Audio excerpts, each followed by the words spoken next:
Blackstone Audio presents The Lost Dogs. Michael Vick's Dogs and Their Tale of Rescue and Redemption by Jim Gorant. This book is read by Richard Powers. For Karen. Introduction.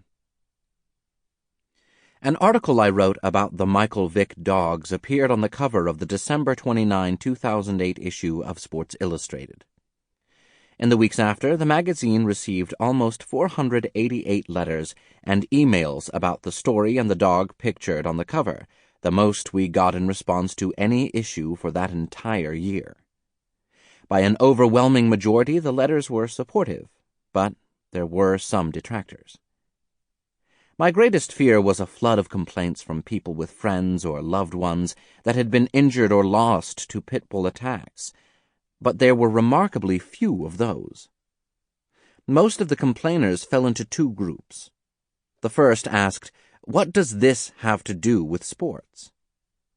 A fair question if you take the narrowest view of the subject. If all you want from your subscription are games and players and straight-up analysis, then that's a legitimate gripe. I would argue, however, that what defines Sports Illustrated and has set it apart for more than 50 years are well-told stories that attempt to put sports into a larger perspective, to offer a deeper and broader view of how the people and events in question reflect and contribute to the larger social and moral makeup of our society. To each his own, I suppose. The second complaint was more troubling. In its simplest incarnation, it usually went something like this. Why does it matter? They're just dogs. The more verbose in this camp might elaborate, people are dying and starving every day, and we've got bigger problems.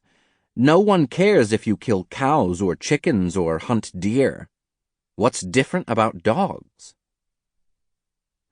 What is different about dogs? I had not directly addressed the question in the article.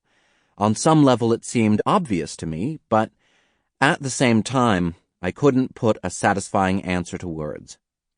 As I started to work on this book, the question hung over my head. As I was interviewing experts, reading books on canine history and behavior, touring shelters and talking to dog lovers, I processed a lot of the information through the prism of that question. The answer, cobbled together from all those readings and conversations, took me back to the beginning. Sample complete. Ready to continue?